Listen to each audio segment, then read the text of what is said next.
Yo, welcome back to the GM Podcast. I'm Miller. I'm Gav. And today, we're going to be talking about a lot of things because, as we know, this is how we're doing things now. 100%. The first question I want to ask you. The Celtics and the Thunder just played a great game last night. Yep. Possible finals preview. My Thunder came out on top. Shea dropped 34 points, and Tatum, forgot how many points Tatum had. He was in the 30s as well. He had a couple big runs that sparked the only runs that Boston really had in this game. Yeah. I want to know, does that make the Thunder the biggest threat to the Celtics this year? I say yes, biggest threat. I see a lot of people saying, okay, this makes them the best team in the NBA. I say no. Everyone's saying it's a season sweep. They played twice. It wasn't like a 3 or 4 game series. They played twice. OKC did what they were supposed to do. No discredit to them. But I've said this on multiple occasions. The Boston Celtics, our play style, we are trying to get up more threes. We shot the most threes in NBA history in the first half yesterday against the OKC Thunder. 36. We are trying to get up threes. We were trying to get up the most threes possible. And if we're hitting shots, we are unbeatable. If we're off, then we're off that night. And that's why this Boston Celtics team, I feel like we're built to beat any team in the NBA in a series. But we will drop a game because we're going to shoot bad. Like, if we play, like, Celtics fans and Celtics haters are going to overreact. If we play whoever the 8 seed or the 7 seed is, we're probably going to get the 2 seed. Whoever the 7 seed is, we're probably going to drop a game because we're going to shoot 5 for 30-something from 3 at one point, or even worse. That's just what's going to happen. That's why we got Dallas out of there so quick. We had one of our worst shooting games, and we found a way to win, which usually doesn't happen with us. So, like I said, we didn't hit shots last night. Credit to OKC. People like to call Jaylen Brown the best player. Our best player didn't show up. And I want that narrative to stop. Because that's what you really wanted to say. I'm not going to lie. If you still think that Jaylen Brown is a better basketball player than Jason Tatum, I feel like there's a difference between he is the MVP, he is our most valuable player, then he's deserving of the award. Yeah. Because, no, I'm not saying that Jaylen Brown was not deserving of any of those awards in the playoffs last year. But Jason Tatum is the first player in NBA history to lead his team in points, rebounds, assists, all 3 major categories, and not win a finals. Like, it wasn't like Tatum just played completely terrible on all sides of the floor. No, it wasn't that. It was, you gave the case to Brown because he guarded Luka, but Tatum showed up. He showed up. He wasn't hitting shots and still found a way to win an NBA Finals. Yeah. I don't know why we don't give credit for that. Yeah. But this does make them the biggest threat because they're the one team that 1 through 5, even with Porzingis, that can guard us. Yeah. That is, we still can, but not to the level of any other team in the NBA we can point out and be like, okay, ball screen switch, we're going to attack that guy. Because that's what Joe Mazzulla is the best in the league at. He's going to pick a mismatch, and we're going to kill it. That's why the Lakers would not be able to beat us in a series. Yeah. The teams that I would take to beat the Thunder, I still fear the Thunder the most if we were to play them matchup base-wise because we can't attack a specific player on the OKC Thunder. Absolutely. I think the entire league this year is matchup based, like you just said. And I agree. I think the Thunder are the biggest threat to the Celtics. And it's interesting because the thing that we question about the Thunder and their ability to make a deep playoff run is who's going to be that second guy. In the particular game last night, the best number 2 in the game was Chet Holmgren. Yep. Outplaying Jaylen Brown. And this is something that I know you said this about trading a couple first-round picks and stuff. This roster has been so perfectly constructed as far as drafting players and getting certain personnel and developing the guys that you did bring in early rounds. This team and Chet has such a high ceiling. And I do just want to talk about Chet for a second. Right now, I think Chet is better than Victor Wembanyama. And as far as the talent, skill set wise, Victor is a better basketball player. I have no doubt in that, and I have no doubt that Victor will have a better career because he's 4 years younger, he's younger than Chet as well. Yeah. Chet has been in the league. But from what I see right now, it seems like Chet, who has been playing winning basketball for a winning team, is more sure of his game than Victor is of his offensive game. And as far as defense goes, I know Victor averaged 4 blocks a game, but when Chet is on the court defending, Chet Chet can guard fours. Yeah. Chet can slide his feet and guard any. He's a great defender. Yeah. And if Chet can find a way to be as dominant, because with the two big lineup that we have, that the Thunder have, it illustrates a mismatch defensively for you guys. Because yes, Tatum is a good defender, but it's hard to guard two bigs when that's how you're guarding, especially when on the other end you have 5 great young perimeter defenders that, like you said, it looked like they were getting tough shots yesterday. Like Lou Dort flying to the ball, Isaiah Joe completely competing last night, which was amazing in my opinion. He was competing greatly. You could tell he's grown. A lot of these players have grown from 100%. last year to this year, and you can see that Aaron Wiggins wasn't great last night, but he's someone who has stepped up this year. I definitely think that if this was to be a finals matchup, this would probably be the one Boston wouldn't want to happen. Yeah, I think the two teams, as a Boston Celtics fan, I fear the most, and I still think I would take us. Don't get it twisted. I think we will win the finals. I think we would beat both these teams. But I think these two teams that could push us to 7 games or 6 and give us the most problems is the Golden State Warriors and the OKC Thunder. For 2 completely different reasons. Yeah. But one, Golden State's our kryptonite. Yeah. And they have Jimmy Butler now. Like, he would be the best number 2 in that series. Absolutely. They wouldn't have the best player in that series, I don't think, but they would have the best number 2. Maybe. But I think that... I would actually say maybe for both of those, actually. I just think Jimmy Butler will play better than Jaylen Brown, and I also think that Jason Tatum at this point in his career will affect the game more than just scoring like Steph Curry will. Yeah. And as a facilitator and everything. So I think that... But I think if y'all play, Stephen Curry is the best player in that series. Steph's the best player. Just because of what he's done to y'all. Yeah, I mean, maybe. Yeah. That's definitely a possibility, but it'll definitely be interesting to see how the West shakes up. Yeah. And I will be rooting when it comes to Western Conference Finals time. I think there will be I will be cheering for one team more than the other because there will be a matchup that I like more on a certain. Yeah, for sure. The Lakers are in. I want to play the Lakers. Yeah. The Nuggets. I want to play the Nuggets, or if just pretty much anybody. Like other than OKC and Golden State, I'll be rooting for in the conference finals. Yeah. But yeah. Another thing I wanted to touch on, I feel like this Thunder team, we do have mirror images in the back of our head of the Donovan Mitchell, Rudy Gobert 60-win team that got the number 1 seed, and they got smoked in the second round. I think it was against Luka, or it was against the Mavs one year. Yeah. They got absolutely smoked. The Atlanta Hawks that LeBron absolutely took to town, I think they got swept as well. This is not that team. The OKC Thunder have the right to be called the best team. They have the right to be called the favorite to win the finals. Yeah. They have the right to... They've earned that over what they've done the past 2 years, coming back this year and being even better. The one thing I'll say is I just need to see it because everything that the Thunder are doing right now, you can literally say, like, okay, they did that last year. Yeah. Well, no. I definitely don't agree with that. You could say, like, that they had a great regular season. Yes, their players have come back and improved. Yeah. But you can't sit here. Here's my thing. Your reason...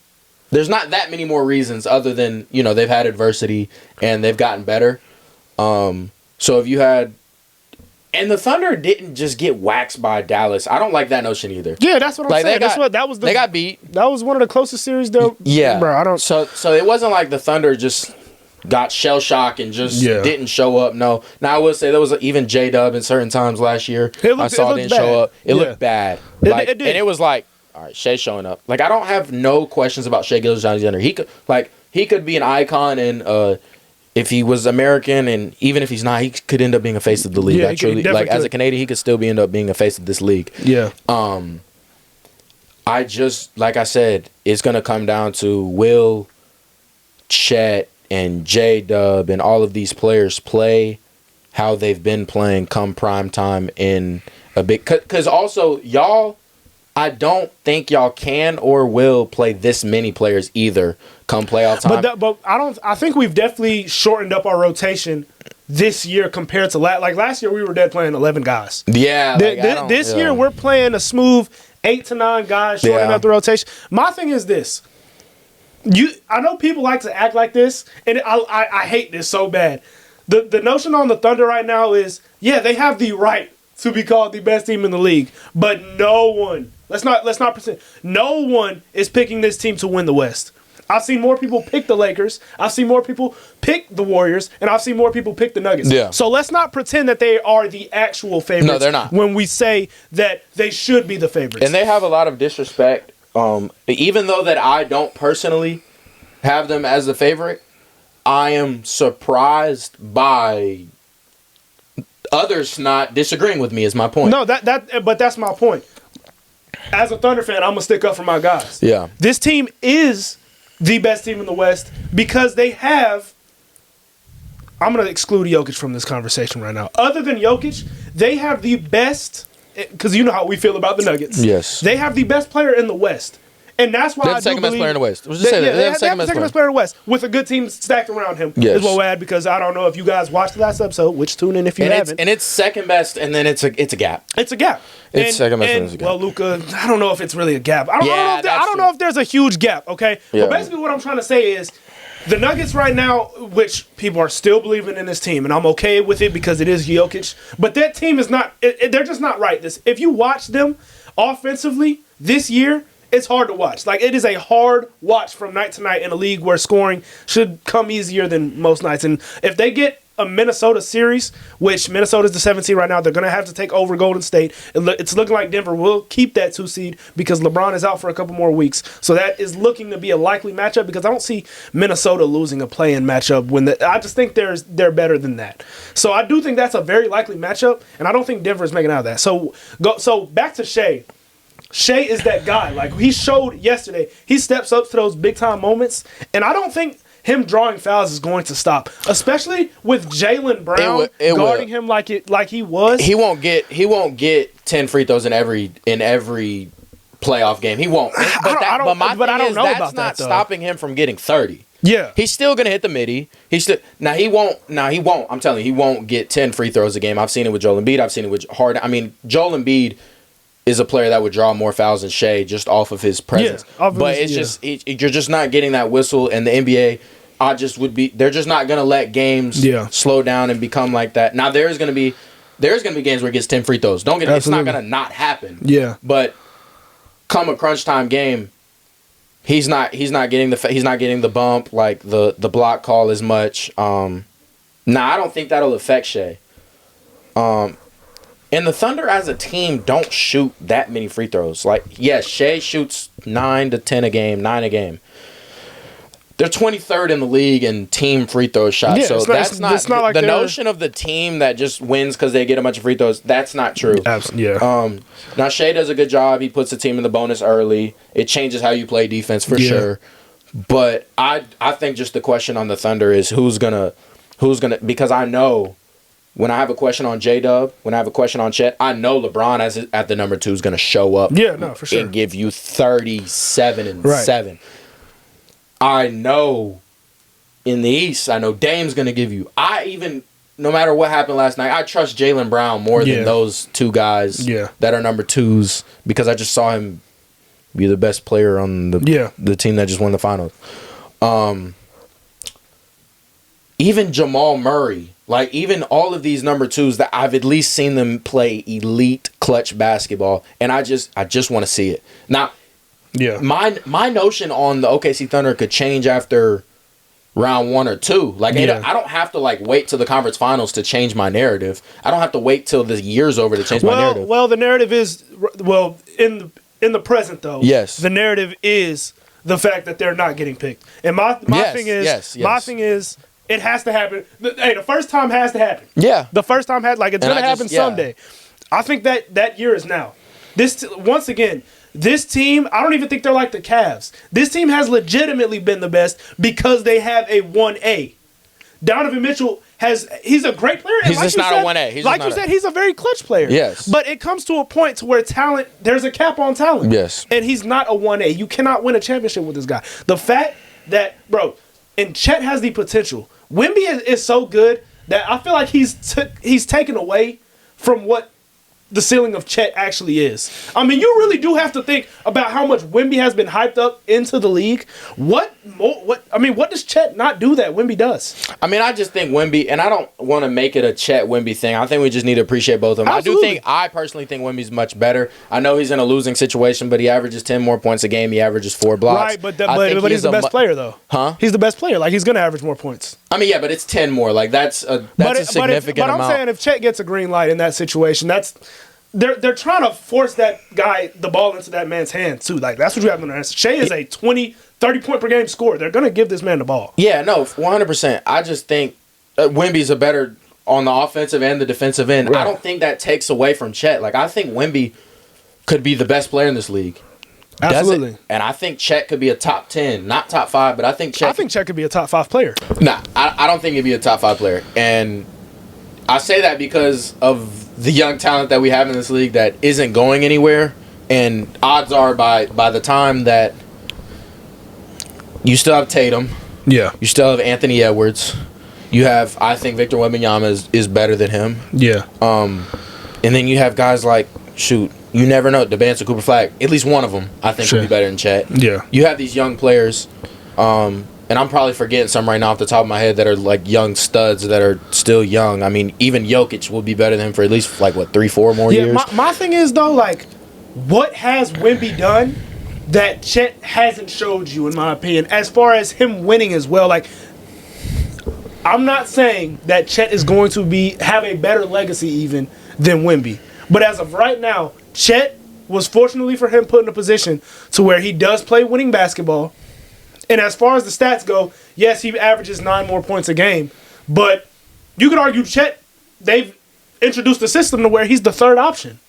And he wouldn't be a third option if he was on the Wizards. I'm telling you, this guy would get off. No. But here's my thing, though. I feel like the fact that Wemby has appeared on the scene and he's a unicorn, that has made Chet seem to some people like less of a unicorn. I think Chet legitimately could be a top 5 talent based on what we say about Wemby. Chet is also a great defender. On that side of this guy is a great two-way player. He is a great defender on that side of the floor. As far as their bags go, they're extremely similar. They're both great catch and shooters right now. From the three-point range, they could both shoot the ball. As far as it goes in the middle area, they both haven't defined their game. So I'm willing to see if Chet can do that before even Wemby does. Chet is a little bit older. He's 22 years old right now. There's a world where Chet develops a post-game, a mid-range game inside of there before Wemby, and he's more effective as a number 2 playing in playoff games than Wemby is. Yeah, because you would rather have Wemby than Jaylen Brown, but guess what? Jaylen Brown plays in June. Wemby hasn't done that yet. Yeah, and I don't think it's Wemby's fault at all, like you said, that he hasn't played in June. They haven't put a roster around him yet, and I'm interested to see with Fox and if they get a top draft pick and the ascension of Castle. I think this is a key free agency that you need to get that 4th guy or that 5th guy this offseason for the Spurs. You got to because at this point, how long is the whole rebuilding process going to go when you have Wemby? You have to speed it up. He showed you. And I think the other key thing that you said, and once again, it's not taken away from Chet. I literally just said I think he'd be a top 10 player in this league. Yeah. Like, if that's being disrespectful, then I don't know what is. I think other than Wemby, I think if you're just talking about, obviously, Ant's better, but if we're just talking about prospect-wise, I think Chet is the second best prospect in the 2020s. I think Chet is a better prospect, in my eyes, coming out than Cooper Flag.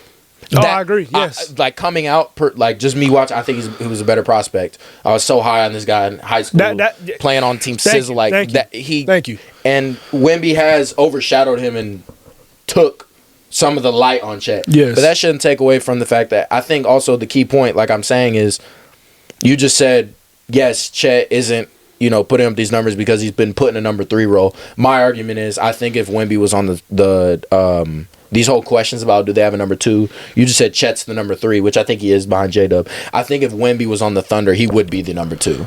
I think Wemby... And you would know that. I just don't know that. I think he would be for sure the number 2, and I don't even... that would be an automatic ring.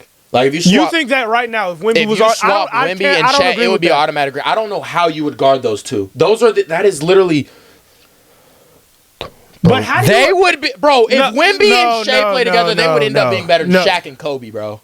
Yes, bro. That is a horrible prime take. for prime, they would end up being better than Shaq. We haven't seen that yet, though. I mean, I know we haven't seen it, but even right now. But we just went from a conversation to talking about if Chet and Wemby was better to you saying that Wemby and Shea would be a better duo than Shaq and Kobe? Bro, yes. With that I don't know. How do you guard that?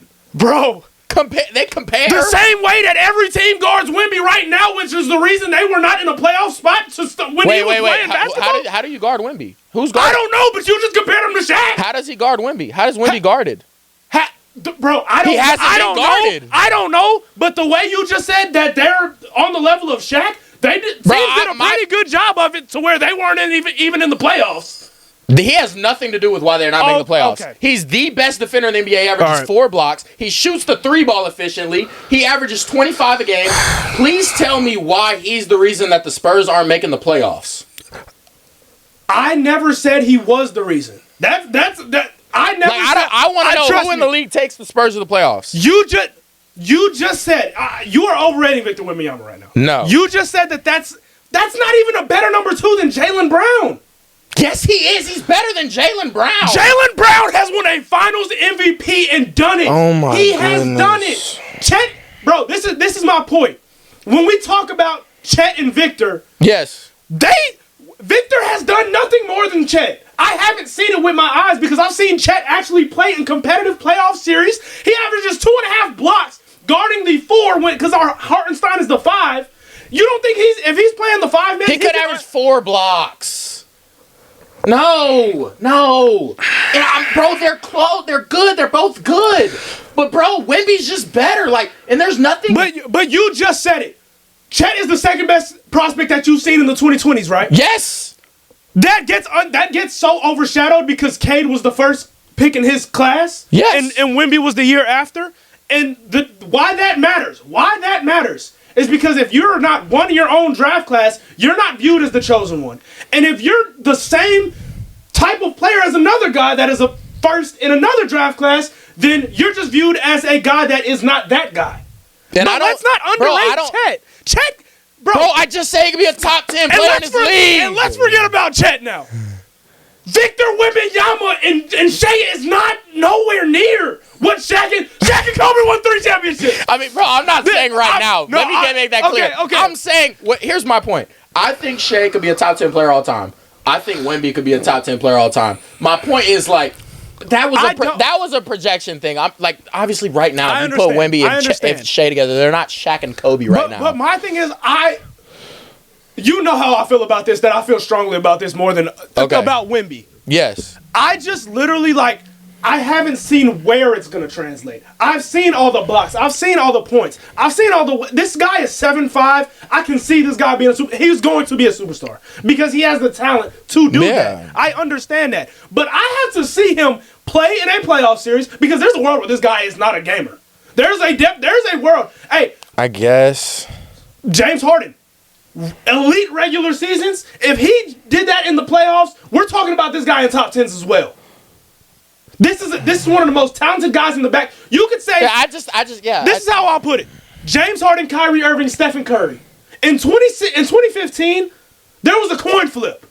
And then Curry did it in the playoffs because he's a gamer. Yeah. He had games where, and for you guys saying that we said Curry isn't clutch, by the way, we just got just a quick backstory in the middle of this episode. We just got attacked on TikTok for saying that Steph Curry doesn't have an iconic clutch shot in the NBA, which he doesn't. He doesn't. Y'all pulled out the Pelicans where they were up 2-0, and it was a great shot. We don't take that away from it's a great clutch shot. My point, bro, I compared Steph Curry to not having iconic shots like Michael Jordan does, like LeBron does, like Kobe does. Yeah. That is a literal fact.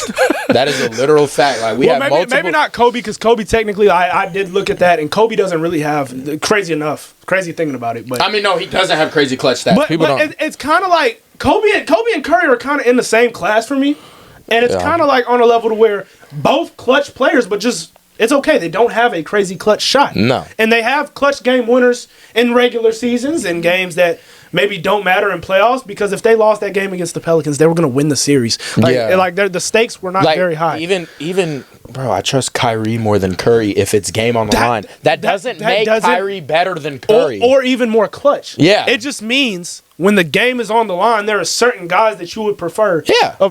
But once again, back to where we're back to what we're saying. You go. I haven't seen what everyone sees in Wemby as far as his dominance and when it will translate. Yeah. Because when Luka was in his second year, there was never a doubt. There was never a freaking doubt. Yeah. Luka was absolutely, he knew exactly, it seemed easy for him early. I don't think it looks easy for Wemby as far as his impact on the offensive end. Scoring is one thing, but scoring is not everything.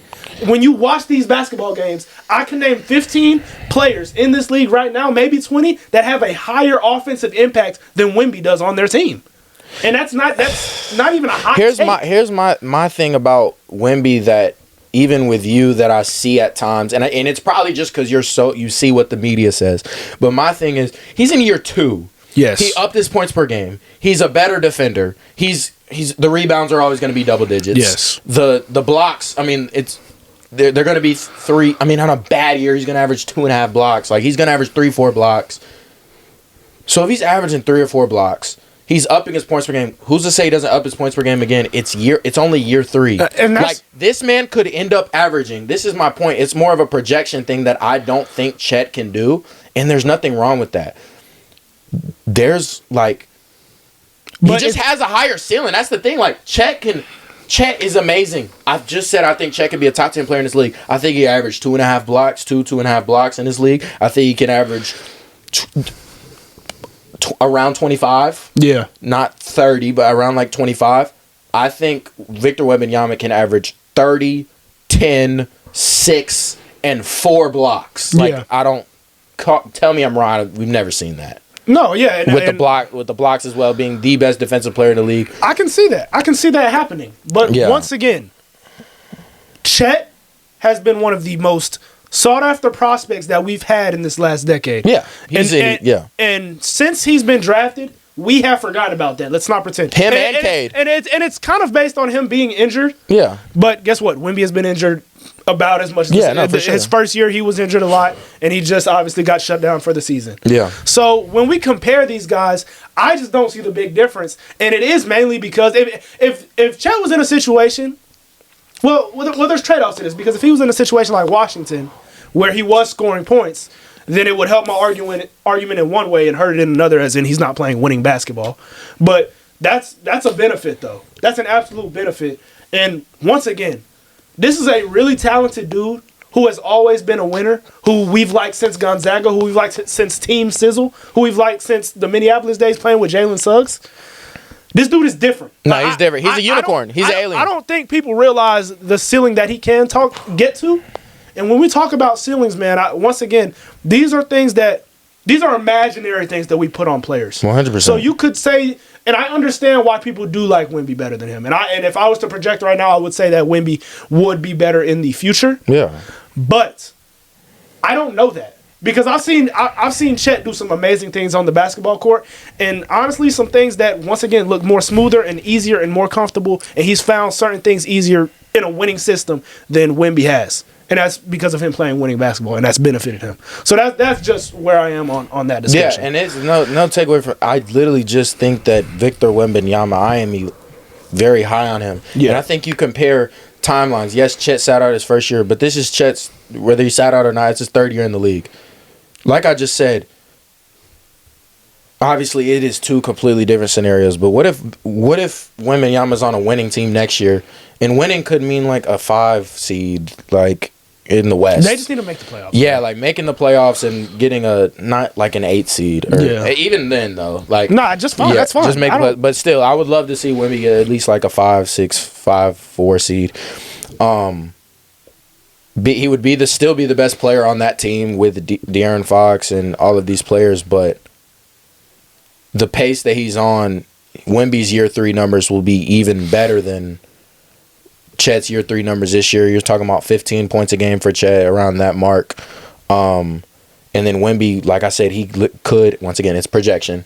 But let's just say he even does the same thing this year, like 25, 10, and ends up getting, like, it's... I just don't see why Wemby can't do what he's doing now on a winning team, because it's efficient. He's not jacking up a lot of shots to where he's inefficient. So... I think you just have to put the pieces around Wemby, and you're just gonna see that he can do the exact same thing with talent around him, because Victor Wembanyama could end up being a player also that you put in a class with Kevin Durant and some of these players who, not just that they're all-time greats, whether they're a top 10, top 20, even top 50 player all time, but players that you can place on any team in the league with their play style. Yeah. Because of their plug-and-play style of, I don't need a lot of shots and I can still get 25. Like Chet. Chet as well. But, once again, I need to at least see Chet average 20. And if I'm right about the Thunder, I think Chet has to become the second guy for them to become what I think. Yes, I agree with that. I love J-Dub. And maybe this is me not watching enough Thunder or not watching enough J-Dub, but I see Shea, I see Hartenstein, I see the role players, I see it all. But I think for them to become a dynasty, for them to win a championship, even this year, we're going to have to look at Chet and be like, yeah, Chet was the second best player on this team. Absolutely. It was not J-Dub. And I know a lot of people are calling for J-Dub to be that guy, and I don't know if he is. No. And that's nothing wrong. Like, there's nothing wrong with being number 3 on a championship team. I think J-Dub is elite. I think he's an all-star in this league. Yeah. I don't think he's nowhere near superstardom, and I don't think he will be a superstar. I think all-star is the tier he'll all-star J-Dub is an all-star caliber player. He's a back-end all-star, could be middle-tier all-star. Yeah. I think Chet and Shea are the both, and Shea is, but Chet has superstar potential, and if he could reach any clips of that, then the Thunder have a great chance to win the finals. And Loki, that was my point when you talked about Wembanyama and Shea. That's what I think about Shea and Chet already. Yeah. I think this can be an all-time duo. I'm not going to compare them to anybody right now because I don't want to make that big of an assumption, but Jalen Williams should be the third. And if he's okay with being the third option, and you can tell he loves this city right now, but money is going to be a factor when it gets to having to pay these guys. You can pay those 3, though. It's going to be the other guys. Yeah, you can pay those 3. You have to eventually get rid of Hartenstein. But if these are the 3 you keep around, once again, those 2, Chet and Jay Will are young, bro. These are young players. This team, if they can keep them around and not mess it up like they did, which first off, I would say Shea and Jay Will as guards translate to winning basketball more than Russ and Harden did when they were young and they were there. Play style wise, for sure. And one thing I like about, and this is the question on Chet, and I think, I'm not gonna lie, he probably will at least will always, and you hope it's just lingering stuff and not career ending stuff. Yeah. But Chet with his body and stuff, it's even Wembanyama, it's evident that they will probably have lingering issues their whole career. Like that's just probably going to happen. Hopefully not. But one thing I like about Shea and J-Dub is they remind me of the Celtics young duo in the fact that, for the most part, I mean, it ain't nothing serious injury-wise. They're pretty much always available. Yeah. And I know it's early for J-Dub, but Shea in his career doesn't seem like he's a very durable player. Knock on wood. Yeah. But I feel like sometimes I'll be the first to say it has helped the Celtics win playoff series. Just the fact that they're 2 superstars, they're 2-star players.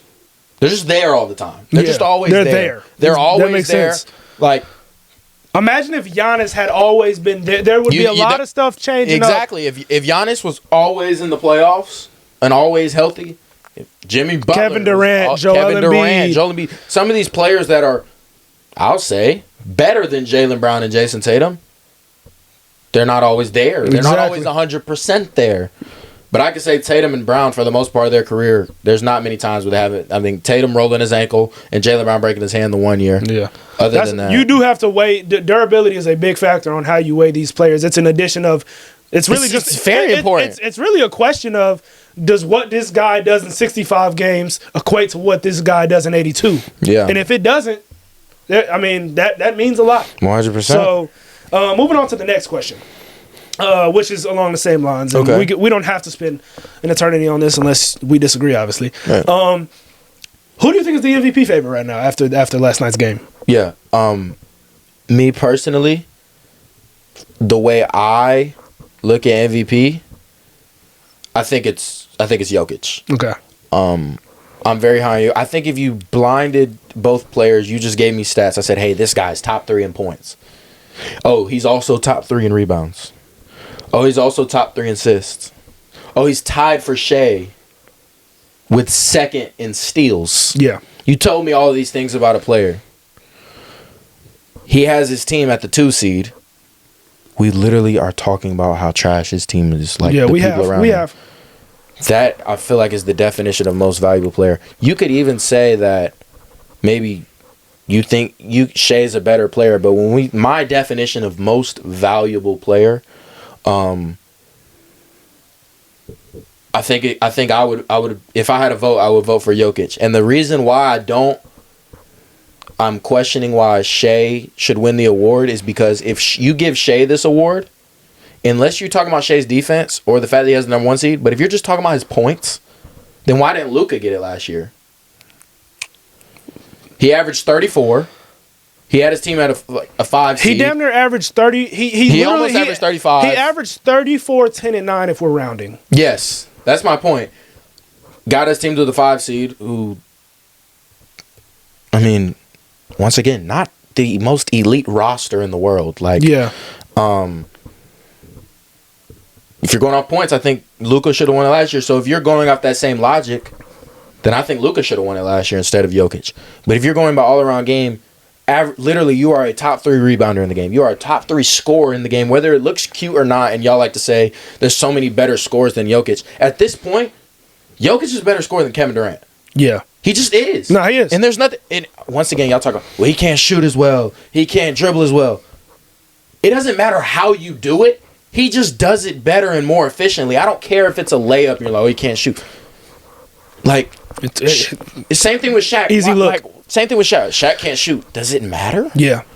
Jokic can't hit a bunch of jump shots, even though he can't hit jump shots. He doesn't hit a bunch of jump shots.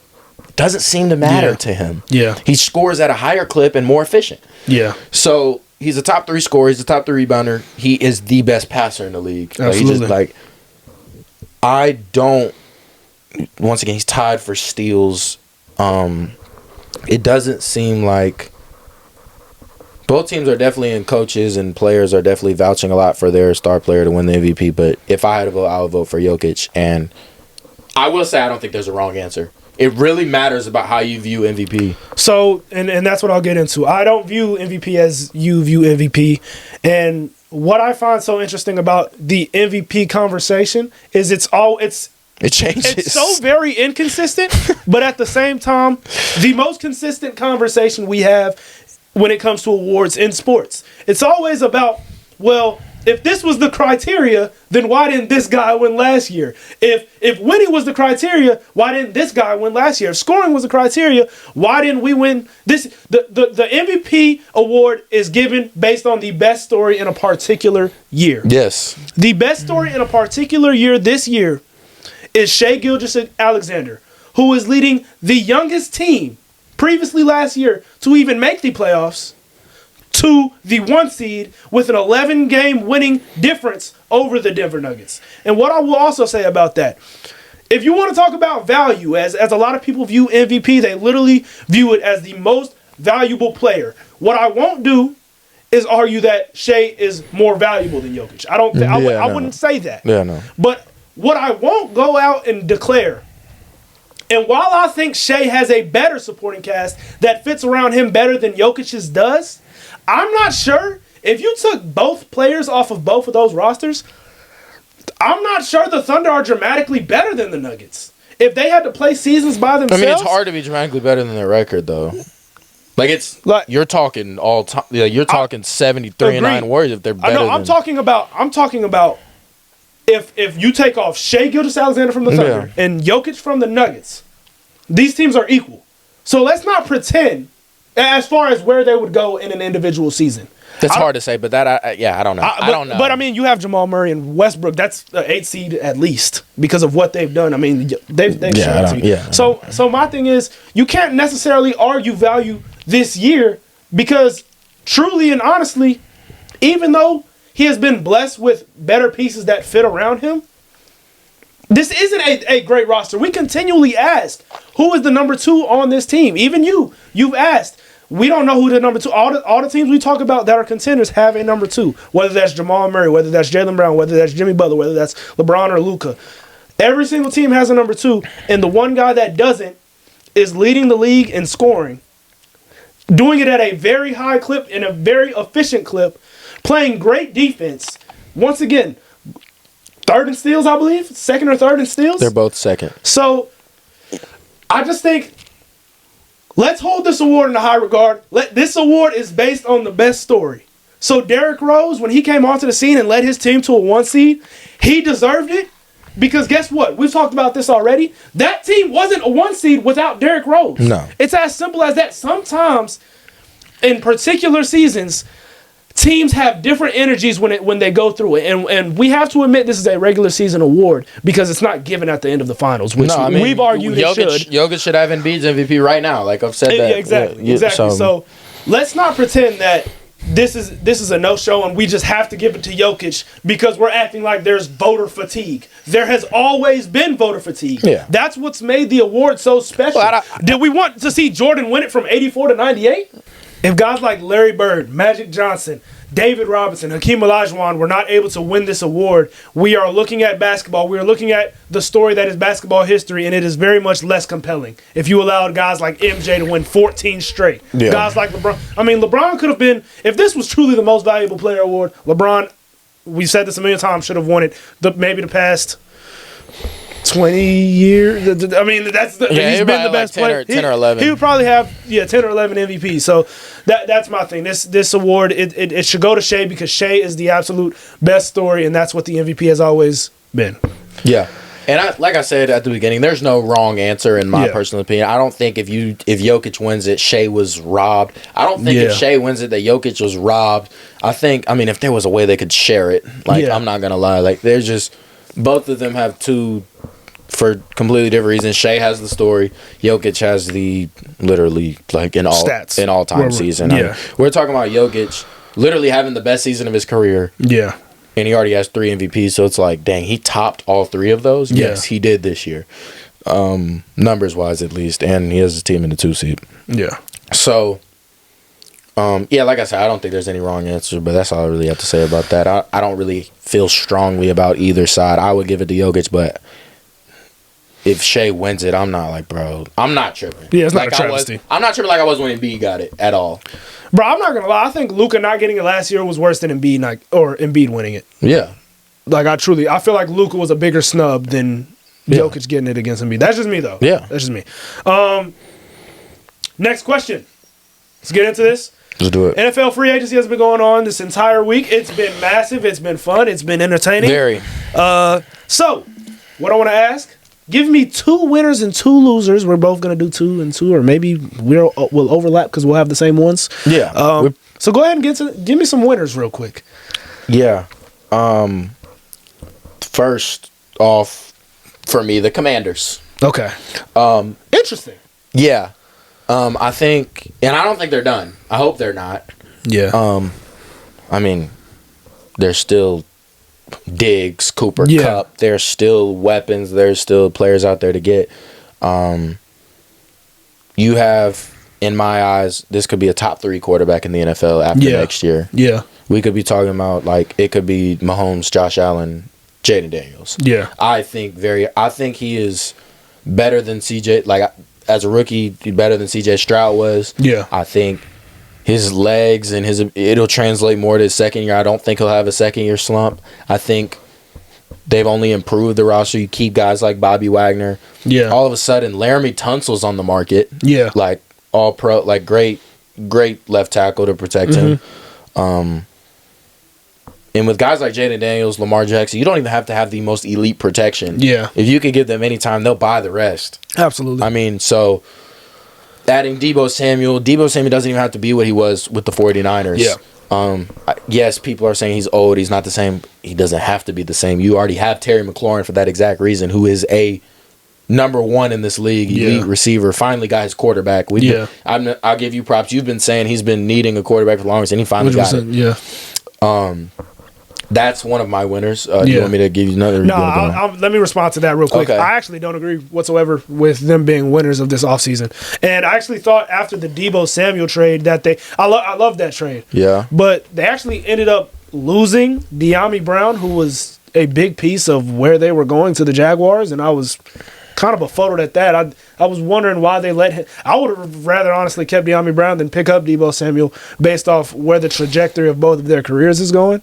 And I think Deebo Samuel is a better player right now. And you know how I feel about Debo. This dude is, if you get the ball in his hands, that one season he had where he led this team, let's stop it. I think that might be one of the most underrated NFL seasons we've ever seen in my life. But yeah, man, and they lost Jeremy Chin.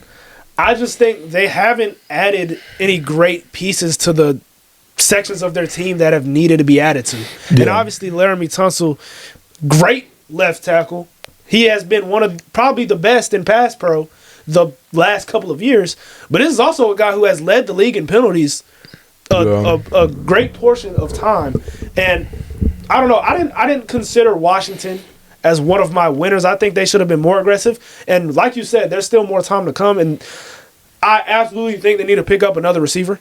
Yeah. Whether that is Stephon Diggs, I think Cooper Kupp would. Juju, somebody. I think Cooper Kupp or Stephon Diggs. That needs to be the level of receiver, because I don't think Debo looks as good when you don't have a guy like De'Ami Brown who built rapport with. I just don't get why you trade. Maybe you have confidence. I would love to see Debo more in the backfield, more come playoff time. I would like to see stuff like that. That might have been what they wanted to do as well. Just keep that offense committee driven to where you maybe have 4 running backs that you could depend on. Yeah. But yeah, man, obviously there wasn't a great running back involved in free agency. Yeah. But I would have liked to. I still think they can do some more. Yeah. But we're just talking about free agency right now. I didn't think they were great. But yeah, you keep going on with yours. Yeah. And my second winner is the New England Patriots. Interesting. Yeah. With Mike Vrabel, you get the upfront guys. Yeah. You get Joe Thuney. Yeah. You get Drew Dalman from arguably the best center in the league. Absolutely. I think that is very important for Drake May, who can definitely take a leap, in my personal opinion. I think he can take a bigger leap than kind of how we looked at Bryce Young in his first year. He was better than Bryce Young was, though. But also, did you say Joe Thuney? Yeah. Hold on. I'm talking about the Bears. I'm literally talking about the Bears right now, and I said the Patriots. I'm literally talking about the Bears. My fault. Right, I have the name wrong on here. My fault. Well, okay. Chat, we're good. He was talking about the Bears. We're good. Yeah. That is on me. Because it has I was looking at a list, and I screenshot a list of names they've signed. Sorry. Yeah, we'll just edit that. We'll edit that out. Okay. But the Chicago Bears. Yeah. You add like I said, you add Joe Thuney. Yeah. Drew Dalman. You get the upfront guys. You get Grady Jarrett. Yeah. They might have overpaid for some of these guys. But you get the upfront guys for Caleb Williams. Yeah. You lose Keenan Allen. Yeah. But wait. Actually, I didn't hear about that one. Where did he go? Nah, he just. Oh, he's a free agent. He's a free agent. Okay. It's not for sure that you have. I was just. Yeah. So I like what they did up front for Caleb Williams. I mean, he was actually running for his life. So and I just. New coach as well. I think that is a great start to their offseason. Yeah. If you can sign one more receiver, I love going for the Boise State running back at number 10. Yeah, that's what I was Ashton Jeanty. I don't like DeAndre Swift as that number 1 back. I think that should be the pick. I mean, if you have built O-line and you want to be a dominant offense, Ben Johnson, how could you not be looking at a running back right now, honestly? If you get Jeanty and Swift, you're talking about a running back. Is Jeremiah Love coming out right this year? No. I honestly think there's a world where there's a couple running backs better than Jeanty. No. There's a couple running backs that could end up being better than Jeanty, but I just think if you could get a good running back in the draft, get a committee. Yeah. Even get a solid receiver in free agency. This offense can look Detroit last year-esque. Yeah, honestly. I mean, Caleb. Yes. You can't tell me if Caleb Williams had the O-line and the pieces that Jared Goff has. Yeah, he could end up being better. Absolutely. I mean, he can definitely create something out of nothing. He just has to fix his accuracy issues and make the simple plays, make the easy throws sometimes. Yeah. And I think. There's no better guy than Ben Johnson. The only question I have with Ben Johnson is not his schemes and his as an offensive mind. It's can he build some culture in Chicago? Yes. If Ben Johnson can instill culture into Chicago, they can compete with any team in this division. I mean, I don't like the losses of coaches and stuff that the Lions have had. So They might. It's crazy to say as early as it is for them players, but they might have missed their window. Yeah. At least this time around, 3-4 years, 2 years down, you can. They might recover, but yeah, they definitely might have missed for it. this upcoming year. I'm not high on the lines because you didn't get it the past two. That's how it works. Yeah. First off, I agree. I think that was a great pick. I think the Bears absolutely crushed this offseason under the Ben Johnson regime. Yeah. They worked on O-line, which was the biggest problem. Now, Yes. First off, Caleb, you have absolutely zero excuse you to playing bad next year. You absolutely have to play good. And I would love them to go get Amarion Hampton from UNC because I think if you go Swift and Hampton, it delivers a bit of a Knuckles and Sonic type of running back to him. 1-2 punch. So that's what I think Ben Johnson might be thinking about when evaluating these running backs. And yeah, like you said, this team is an absolute winner. I'm glad that they went O-line. If you see a guy like that, you could trade back. Exactly. You could trade back for guys like that and get more because they don't really have. I don't think they have too much draft compensation right now. I think they've traded a lot of it away. Yeah. So I think they should be going for running back like you said, and I think that was a great pick. With my first winner, Denver Broncos. That defense. And this is what I'll say about the Denver Broncos. Because, all right, we'll get to that later, actually. But they signed Talanoa Hufanga and they signed Dre Greenlaw. Who have both been injured, yes, but who have also been part of championship defenses and have been a part of a winning culture. And when they are at their best, especially Dre Greenlaw, we're talking about a top 5 linebacker in the league. Yes. And maybe a top 10 safety in the league in Hufanga. Yes. And they still got Surtain. And they still have Surtain, exactly. So this defense looks scary. Where's their weakness in the defense? They don't have one right now, especially with Sean Payton. And they were top 3 last year. They don't have a weakness in their defense, and then it comes down to is Bo Nix the guy? And that's where I was going. That's not even the part I'm excited about. But in certain ways, and you're higher on Bo Nix than I am, just based off talent. But I kind of do I rock with who Bo Nix is as a quarterback, as a face of the franchise. I get good vibes from him. If you're a receiver, if you're a running back, I want to play with Bo Nix. Absolutely, and but what I will say, he's an older quarterback coming out. He obviously has a little bit of a lower ceiling. Yeah, but I don't know. His arm looked strong. Last year. No. His arm looked strong, and I get just off vibes, not play style. I get Tebow vibes. Yes, I don't know, just off vibes. I think players would love to play with Bo Nix, and he will achieve more than his talent will. And yes, I completely agree with that. And man, Evan Ingram, a team that absolutely needed a tight end, probably more than any other team in the league. Getting Evan Ingram, who had dang near 1,000 yards a couple years ago, who still played good this past year, but was shut down, I believe. Man, I think they killed this offseason. And in a year where the Chiefs just got bum rushed in a Super Bowl, I think the Chiefs will be better next year. I think the Chiefs will still be great next year. But there is definitely a world where Denver, this could be the year for another team to win the division. And I think if that was to happen, it would be the Denver Broncos. Well, yeah, in that division, 100%. And my next winner, New York Jets. Okay. The reason I like the moves they made is because they won't be trapped by having a prodigy of a quarterback that's supposed to come in and absolutely deliver. Aaron Rodgers, he was supposed to deliver. They thought they had a guy. They didn't. Zach Wilson, he rolled out. He went to the combine, did his pro day, took that snap, did a play action rollout, threw that ball 80 yards down the field on a post route, got drafted. They thought he was the guy. He wasn't the guy. Now they have a guy that's probably, the expectations aren't as high as they were. He's a guy that's familiar with Garrett Wilson and Justin Fields. He's a guy that has proven that he can win in this league if appropriately coached. Aaron Glenn is a great defensive hire. Yeah. They've picked up the center that was actually played with Justin Fields at Ohio State, which is also interesting, in Josh Myers. So I don't know, man. They picked up Andre Sisco from the Jaguars, who had a pretty good season last year as a safety. And they picked up Brandon Stevens, who was a corner, who elevated his play with the Ravens as the Ravens defense elevated in a new regime under Zach Orr last year. So I do believe that this Jets team might be a little slept on going into next year based on the new regime and based on what this team is built on at this certain point. Because this is not a bad roster. No, and I think like culture wins in this league, and Absolutely. I like the move to say no to Aaron Rodgers. Like it's a new era. Like Yes. it gives me vibes of how Dan Campbell like brought a new culture, got all the bad out of the organization. Aaron Glenn's like, nah, like that's not. Aaron Rodgers is the worst quarterback you want to rebuild your franchise around. Like it sounds good on paper, but at the end of the day, you got to put in a little bit of pain. Yeah. And with Aaron Rodgers, it's like you just expected a guy to lift. Aaron Rodgers is not the force multiplier that you want him to be, while also being a distraction just based off the entity, the football entity that he is. Yeah. So yeah, I completely agree with you.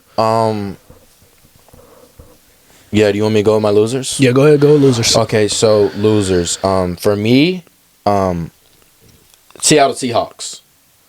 Okay. I don't. You released Lockett. Yeah. You got rid of Metcalf, and you got rid of Geno Smith. I'm not the biggest Geno Smith fan. I don't know how far you can go with him, but I didn't think it was time to get off of him. Yeah. I think it was time you let go your receiving core. I mean, Jackson Smith-Njigba, like he's good, but I think he's the number one in this league as well. I think he's going to be really good. But you were a really good team last year. In my personal opinion, I don't know. I just think that with Sam Darnold, I think we're about to see this year, especially if J.J. McCarthy starts for the Vikings, which is looking like he will, that elite roster that got even better, that elite roster with Justin Jefferson, someone who could end up being one of the greatest receivers of all time, probably will be, Jordan Addison, like Aaron Jones, Hawkins, like the weapons that they have, you're going to start to see that you could almost plug and play most quarterbacks into the Viking system. And we saw that how Sam looked in the playoffs. I genuinely think that Sam could just he could literally not be better than Geno Smith was this past year. Geno Smith on rating wise, he's not a top 10 quarterback. He's definitely top 15 to me. Yeah. And ratings wise, he played like a top 10 quarterback statistically this year. I just think that I don't know. I don't know how much more Sam does for you with worse weapons than Geno just had, because that's a factor as well. So my thing is, I don't think this was a risky move. I didn't think Seattle doing that was a risky move. No. So I don't think it was. I don't think they're necessarily losers, because I think this is exactly where they would have been anyway, because they literally signed a white ginger Geno Smith. But I don't know, man. They signed DeMarcus Lawrence.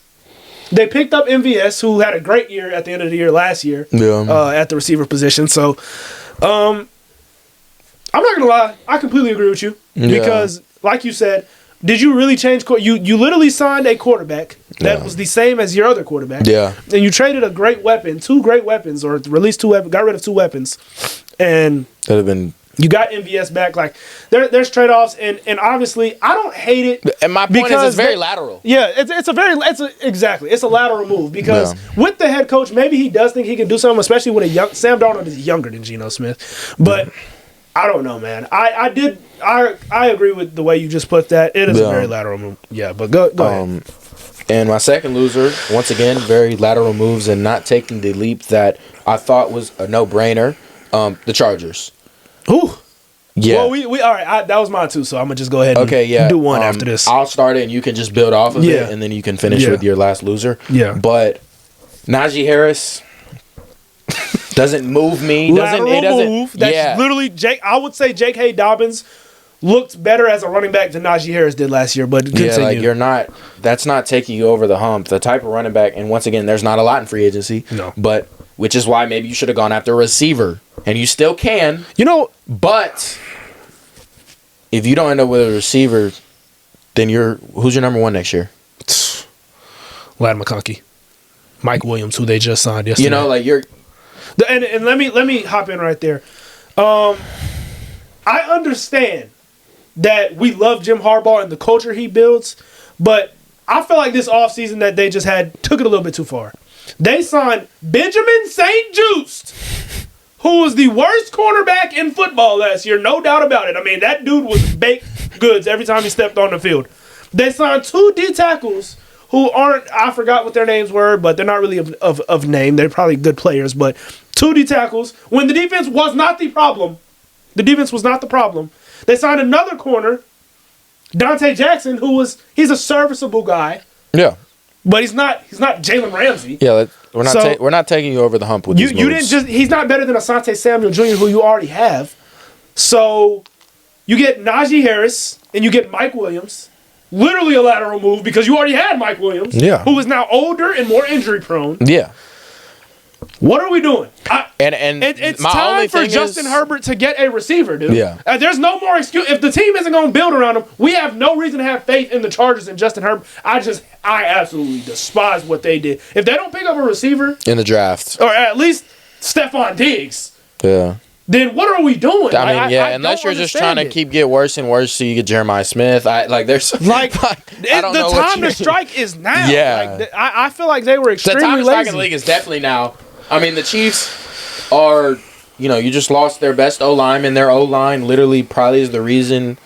I mean, it literally looked like the Chiefs' first loss in the Super Bowl-esque when they played the Eagles. It doesn't. Mahomes is running for his life. I can't sit here and blame Mahomes for the Super Bowl loss. Yeah. But I don't know. The time to strike is now, and they are making lateral moves, not really doing anything. So you hate to see it. As a team we thought was on a great trajectory, and we talked about T. Higgins going there in the offseason, and they didn't even get anything close to T. Higgins. They might have got worse on that side of the ball, and they still haven't picked up any tight end either. So it looks bad. Hopefully they get maybe a T.J. Warren or Colston Loveland in the draft, but if they don't do that, man, I have no faith in that squad to do anything more than they did last year. No. And then I wanted to add in the Cowboys. We know they're losers. First off, they're losers in every aspect. Are trying to run it back, but with you get rid of Rico Dowdle to sign Javonte Williams. If that's not a lateral move, I don't know what it is. That actually might be a decrease without Rico Dowdle, AC Reynolds legend, if you didn't know that, I guess, which is crazy. He actually started coming on late last year. And you let go of him to let go of an injury-prone guy. You weren't a participant in free agent this year, other than that guy.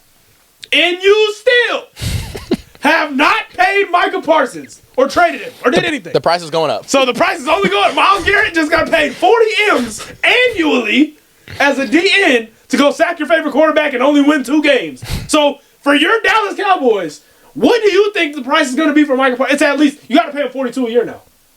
At least. So, Dallas, I just want to give y'all a shout out. I love shouting out Dallas. Yeah.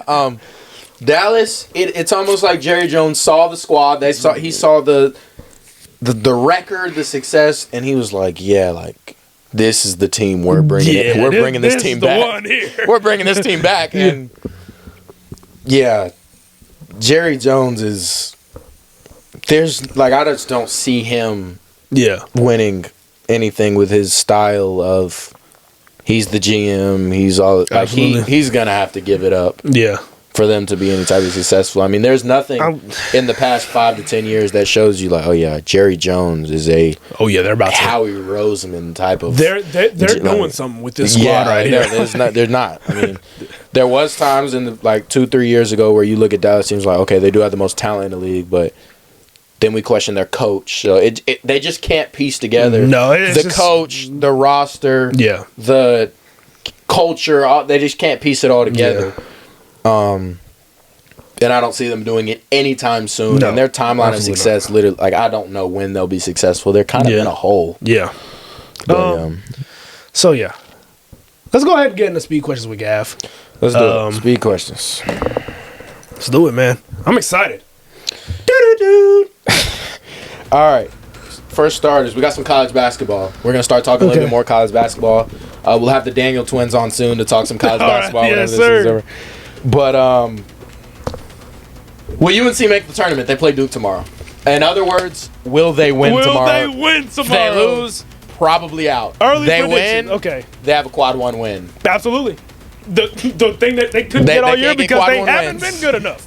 And, look, it's hard to be a team 3 times. I'm going to the game tomorrow, by the way. It's gonna be a dog fight. He's gonna get footage. We're going show, man. I'm excited for you, man. It's gonna be a movie. Man, I'm picking UNC. Okay. And it's only because, I'm going to be real. It's vibes. No, it's not. It's not? It's Cooper Flag not playing and their other big not playing. I'm not hearing that. Once we beat y'all, I'm not hearing the whole Cooper Flag not played. That's what I will say, though. In this rivalry, it is kind of like UNC has been, after what we did to Coach K. Yes. You thought this was going to be the first Duke sweep in a while? If we beat them, all of that stuff is out the window. And we beat them when it mattered more. Yeah, this one win is more valuable than the 2 regular season wins. Y'all can have that one, bro. Y'all can have the regular season. We beat y'all in the tournament. Yeah, exactly. Like, we beat y'all in the tournament. Exactly. So, especially when you end up winning the tournament. Exactly. And I was talking to you earlier about this. Yeah. I think we could be in for a coming out party for Slim. Yeah. And this is why I say that. This is a guy that we've seen play. Yeah. That we've seen in Charlotte. He's going to be playing in Charlotte. Yeah. In his city. You saw him say today, he's like, this is my city. This is my city. And we've seen this is a guy who in his, what was it, a semifinal game in the city? Elite Eight, I think he was playing Chambers 63. 63 ball. Something like that. And the 63 was not easy buckets at all. That was tough. So I think we could be in for a potential splash from him. The rest of the roster, it's like I said, it's hard to beat a team it's hard 3 times. To beat a team 3 times in college basketball. So yeah, I'm gonna go with chat with my come on, let's go, man. All vibes. Cooper's not playing. I'm not hearing it. We don't have Baycott. We don't have Baycott. We don't have Kobe White, bro. We don't have Kobe White or Baycott. So but yeah, we don't have Baycott. So I'm not hearing the whole we didn't have Cooper Flag. So but just all vibes. Like we're rolling. They were down to Georgia Tech. I don't know if that was a wake up call. They were down. Yeah. Double digits to them early today. Yeah. But it shows how good Duke is. They come back and find a way to win. Yeah. In March, which is hard to win in March. But just off vibes, the way we're playing defense, Withers has stepped up recently. I thought we played Duke great last time we played them at our place. Yeah. I just think we had a bad stretch towards the end where we just, and it was also some very clutch shots by a guy who's not playing tomorrow as well. Yes. Who met those 2 shots. He had 2 of his 5 career threes threes this season against us. And by the way, let me just throw this in there. I've been realistic with the Tar Heels all year. Yeah. I don't think that they can have any March success. I'm going to be real. I don't think they can have any NCAA tournament success. Yeah. Because they just don't have the shooting on the outside to accomplish that goal. Yeah. But in this game, yeah. Duke is basically what I'm trying to say is Duke is a much better team this particular year. Guess what? Once again, if they lose this game, it does not matter. It doesn't matter at all. It doesn't matter for them. I mean, John Schauer stated it like we need Cooper for the NCAA tournament. It's essentially what he said in his post-game presser. While Carolina, you're in or you're out. Yeah. Like, that's the mindset you have to have going into it. And you're playing with house money. They have, like, Carolina, I mean, they're going to give it. They're going to play harder this game than they have played all year. The elite intensity on defense, whether they couldn't buy a bucket today. And I think that was impressive. Yeah. The fact that you couldn't buy a bucket, you were missing 15 of your last 16 shots. You made 1 of your last 14 shots. Yes. At another point. You couldn't buy a bucket, and you found a way to win. You were scrappy on the defensive end. Huber is coaching different. He's clapping. He's getting fired up on the sideline. You can tell the intensity. We're playing harder on defense. Drake Powell, our best defender in my eyes, on ball, who had to guard Cooper Flag. We can now put him on Con Kneppel. Yeah. And I think we can slow their offense down. And if Duke wins this game, it changes my whole. If Cooper Flag's healthy, it changes my whole narrative on them. The fact that you can find a way to win the ACC. Okay, so that's an interesting. Let's bring that up because we've disagreed on that all year too. We've disagreed, and I think that. What do you think about the Duke Blue Devils? I am big. I don't think it is hard to win with multiple freshmen playing a lot of minutes in March. I also think that there's 2 different conferences that if they were to face teams in these conferences, these conferences in the Big Ten and the SEC, if they played elite teams in that conference, that not that I think Duke is better than those teams, some of them, but they aren't battle tested. Right. And you saw them go down double digits against Georgia Tech. Will you go down double digits against Michigan State, You go down double digits against Alabama. You go down double. I can't sit here and be like, yeah, I think Duke's better than Bama. I think Duke's better than Auburn. Like, yes, you beat Auburn at your place, but Duke has not had a lot of success. It's a small sample size, but Cooper Flagg in the clutch has not. I mean, he's slipped and fell. We'll see if that's a fluke. He could redeem himself, or he could make it a storyline that he's not clutch. I don't have a lot of confidence in them to win it all. I just don't see Duke winning it all. I think they can make a Final Four. I think they can make an Elite Eight. But when we talk about teams being able to win it all, I just don't think it's Duke. I don't think they're battle tested, and that's really what it is. I think if this exact same team played in a tougher schedule, that they might be more battle tested. But I mean, they walked through the ACC like they did. Clemson did as well. Louisville did as well. Those teams only lost as Clemson beat Duke.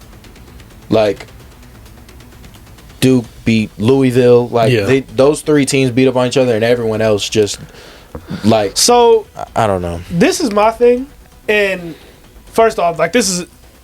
I'm not just going to throw this out there, but... Because statistically, the ACC has been inferior to both the SEC and the Big Ten. Even recently with SEC's elite regular season success, I mean, we saw a couple years ago, we had Miami. I want to say we had Miami, Carolina, and Duke in the Final Four. I want to say. And at least Elite Eight. That's where I'm going. I kind of want to see if they still can make if the ACC can still make a push, and if they still are those top dogs. But the reason that I think that happened was because we still had these elite coaches left over, and that is why I think it's not even player-wise. It is a little bit player-wise, but the reason that the ACC is not as what it once was, and hopefully it will get back to that point, and I think it will. Like, I don't think UNC got out NIL this year. Yeah. That won't happen again. I hope all of y'all know, you Duke fans who are... The Carolina name doesn't mean as much as it did at one point when it comes to kids and recruits. Yeah. Recruits don't want just to go for the Carolina name. It's if I want to go to Carolina, but this school's paying me $1 million more and giving me the keys it's kind of hard for me not to go there. Yeah. So that won't happen again with Carolina. Yeah. We just got the highest recruit we've ever had in this year since Harrison Barnes. Like the whole fire Hubert thing. I think Hubert's a great coach. We saw it at the end of today's game. He just doesn't have the personnel. And I'll say, if you want to criticize Hubert, talk about how he missed in the portal. Yeah. Don't talk about him coaching as a scheme or a play style, because I watch these games. We run, he gets the post involved like UNC has always done. He just doesn't have Baycott. And that would be a question if Hubert can't get players but once again, we just got the highest recruit since Harrison Barnes. Very true. So honestly, I would say as long as Hubert can get talent in there. Yeah. And doesn't miss in the portal like he did recently, I think. He literally just went to national championship 2 years ago. I wouldn't overreact on that, but yeah. This is a team that is kind of in a rebuilding year. I wouldn't judge too harshly, like you just said. You're not winning in March if your team isn't old and experienced, kind of. And a couple of Elliott, Ian, Drake. These are the youngest we've been in a while. These are very young players. I hope some of them stay. I really do. 100%. And I think people like Drake. Even Ian. If you give this exact squad a sharpshooter, because you got Caleb Wilson coming in. That's an elite wing there. Yeah. You give them a sharpshooter, because Elliott not being able to shoot as well. But that is kind of my problem, though. Like, it seems like the recruiting is a little bit crowded in a way, and the type of people we are recruiting. Yeah, I think you have to get you give this team a shooter, an elite big, and it's Carolina. We can get that in the portal if we just get the right guys. Yeah. If we get an elite big and a shooter, those are the two things this team is missing. One shooter and elite big. Yeah. In Carolina, you have your freshmen, but you don't have too many freshmen. You have, Elliott, who will be an upperclassman. Yeah. You got hopefully Ian and Drake. I'm interested to see, because they're on that teetering edge of late first round. Yeah. I really hope Drake comes back. I think Drake can be one of the best college basketball players in the country. If he stays, for sure. From what I've seen. That's what my point is. I think both of their stock can only go up. Yeah, Drake could be the best defender in college basketball with the elite mid-range drive at scoring. Drake could be he's just a freshman right now at UNC, but he could be one of the best players in college basketball if he sticks it out for another year or two. Yeah. So yeah. All right, next speed question. What's the best, back to NFL, what is the best fit you think for Aaron Rodgers this offseason? Probably. And maybe, I guess, where would you want to see him go as well, if you want to add on to that question? Well, where I would want to see him go is probably Cancun. Maybe a deep forest in Egypt. It's also where I think he should go. But NFL terms, where I think he will go is the Pittsburgh Steelers. Yeah. Which I think is the consensus of where people think he should go. And, Pittsburgh, just keep on going ahead with the delusion that you already got going on. The fact that you already kept Mike Tomlin, the fact that you think... They signed Mason Rudolph today. That might be their... Yeah, that might be their answer. Mason Rudolph might be their answer. But now we think that in a locker room where Mike Tomlin's voice was already not being heard as much as it once was, that he's going to be able to control personalities like DK Metcalf and George Pickens. Is like Levine to the Kings. That's what it means to me. Like, great play, but like, what does it really do for you? Yeah, that's especially when you don't got a guy throwing it to him and you don't got a line to throw it behind. Yeah, and you don't really got. I mean, maybe you still have Jalen Warren, so I would argue you maybe got better at running back. The fact that you don't have to deal with Najee Harris anymore, but I don't know. I just think Aaron Rodgers there. I think they could make the playoffs actually if he does go there. Yeah. But once again, it's just they would be living in delusion. They would probably Pickens and lose Metcalf, first round they gonna again. want the ball. They're going to want the ball. And Aaron Rodgers, but this is the thing. Aaron Rodgers isn't the same deep ball thrower as he once was either. Mm-mm. So, like, it is literally, in all honesty, like, yes, he is talented and he's probably a top 20 quarterback right now. But as far as the best future for an individual organization, I don't see why you would pick up Aaron Rodgers. I just don't understand that. So, where best fit, I guess you would say the Steelers? Yeah. No, I don't think, actually. Where I think he will go is the Steelers. Sorry. I think he will go to the Steelers. Best fit, and I would love to see it happen. I don't know why, the Vikings. Yeah. If he went to the Vikings with Justin Jefferson, Jordan Addison, Aaron Jones. I would love to see that as well, I'm not going to lie. That would complete the Brett Favre. He would literally have the Brett Favre story. And he would definitely be successful. Like, he would definitely. Yeah. I don't know what the success would be. Well, I wouldn't put it definitely on that. I would say he would be successful, though. Yeah, I think he would be successful. I think he would be in one of the same positions that they were just in this year with their roster also getting better. Yeah. And on top of that, I think he shows up in the big game at least a little more than Sam Darnold did. Like, I definitely at least a little more. Yes. At least a little more. Like, yes. I think you have a better shot when you play one of these elite teams in the playoffs. I think he instills fear still. Maybe if he does get to a playoffs. Yes. I think he instills fear in other teams just because of the possibility of what he. I didn't think Sam Darnold. I mean, if I was a corner, I wouldn't even be scared of Sam Darnold in the league, honestly. So yeah. All right. Next speed question. That was a great speed question. We actually had some speed in that one. Yeah. What is your sleeper team to win the NCAA tournament? Okay, so guys, first off, we were talking about this question before, and I inferred on what Gavin's team was going to be, and he considered it a sleeper. So I'm going to go ahead and say my sleeper. I'm going to go with Alabama, if you consider that a sleeper. Bro, I just think they're going to win it, bro.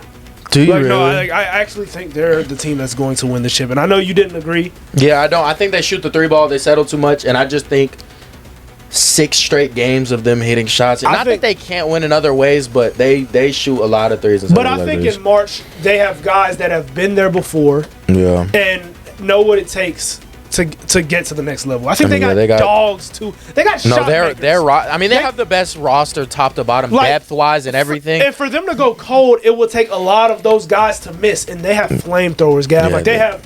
Yeah, Mark Sears, Grant Nelson, LeBaron Filon. They got a great big with great hands. I forgot what his name was. Clifford something. No, he's a great player. We wanted him in the portal. UNC. If we would have got Clifford. Yeah. So he's great. But I can definitely see a world where Grant Nelson and Sears might be the best duo in.